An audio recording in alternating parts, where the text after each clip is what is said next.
This is actually a spot that my mother had scouted out previously, and ultimately this is where she wanted to be buried. And she liked the fact that on a beautiful day it just faced straight up into the sky. She ended up in Queens, ended up loving being here because it was outside of the hustle and bustle. You know, I had ordered the headstone, but unfortunately so many people had passed away, there was actually a backlog.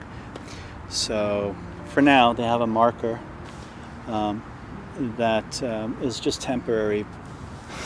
I don't think it's easy for anyone to lose both their parents.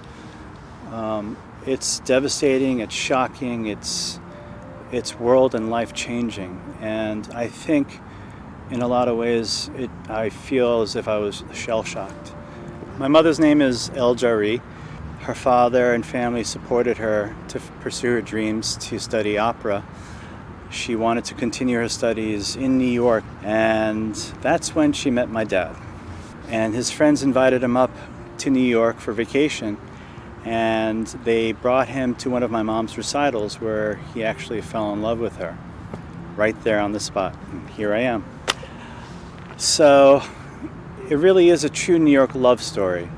And I think it's important that people know they found love in New York, built a family in New York, and just adored everything about New York.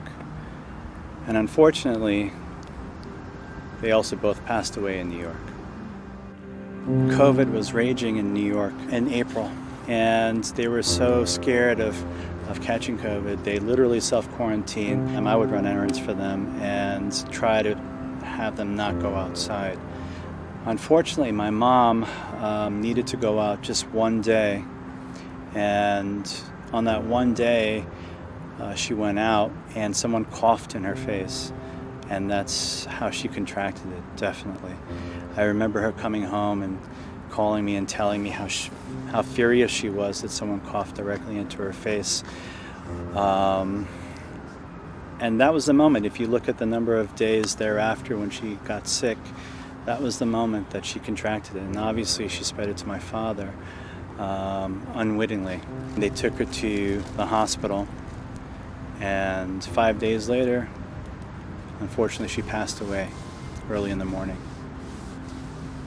When I told my father, I could just see the life drain from his face. And at that moment, everything changed for him. And it devastated him. And I think at that moment, that's when he decided he didn't want to go on. I'm glad that he didn't suffer as much. I'm just sorry, you know, he really passed away from a broken heart.